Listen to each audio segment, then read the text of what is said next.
कोरोची ग्रामपंचायतीने दिले जिल्हा परिषद शाळेला नवजीवन। 34 कॅमेऱ्यांची राहणार नजर। कौतुकास्पद कामगिरी। ग्रामस्थातून समाधान। कोरोची येथील ग्रामपंचायत फंडातून जिल्हा परिषद शाळा कुमार विद्यामंदिर व कन्या विद्यामंदिर कोरोची तसेच लोकमान्य नगर भागशाळा या शाळेला कोरोची ग्रामपंचायत फंडातून सीसीटीव्ही कॅमेरे देण्यात आले आहेत। एकूण 34 कॅमेरे बसवण्यात आले आहेत।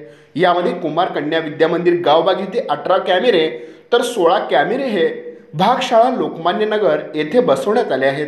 प्रत्येक वर्गात आणि मैदानातील हालचाल टिपण्यासाठी कॅमेरे बसवण्यात आले आहेत। कॅमेऱ्याची कंट्रोल मुख्याध्यापकांच्या केबिनमध्ये असल्याने प्रत्येक हालचालीवर लक्ष ठेवता येणार आहे। तसेच परिसरातील सुरक्षितता, मुलींचे संरक्षण, स्वच्छता आणि शांततेसाठी याचा उपयोग होणार आहे। याचबरोबर शिक्षणाचा दर्जाही सुधारणार आहे, कारण प्रत्येक वर्गात कॅमेरा बसवल्यामुळे शिक्षक वर्गात काय करतात, काय शिकवत आहेत यावर सुद्धा बारीक लक्ष या माध्यमातून राहणार आहे।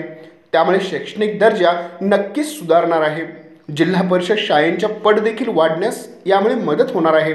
याचबरोबर नवनवीन स्पर्धा परीक्षांच्या माध्यमातून मुलांना तयार करण्यासाठी लागेल ती मदत ग्रामपंचायतीच्या माध्यमातून देणार असल्याचे सरपंच संतोष भोरे यांनी बोलताना सांगितले। यामुळे पालक वर्गातून समाधानाची भावना व्यक्त होत आहे। यावेळी उपसरपंच पूजा टिळे, ग्रामपंचायत सदस्य विकी माने, संजय शहापुरे, स्नेहल कोरोचीकर, संगीता मगदूम, अश्विनी चव्हाण, अमर कोरोचीकर, असलम संधी यांच्यासह कुमार विद्यामंदिर व कन्या विद्यामंदिर तसेच लोकमान्य नगर भागशाळा यांचे सर्व मुख्याध्यापक, शिक्षक, शिक्षिका, विद्यार्थी, विद्यार्थिनी उपस्थित होते। पाहत रहा N51 न्यूज।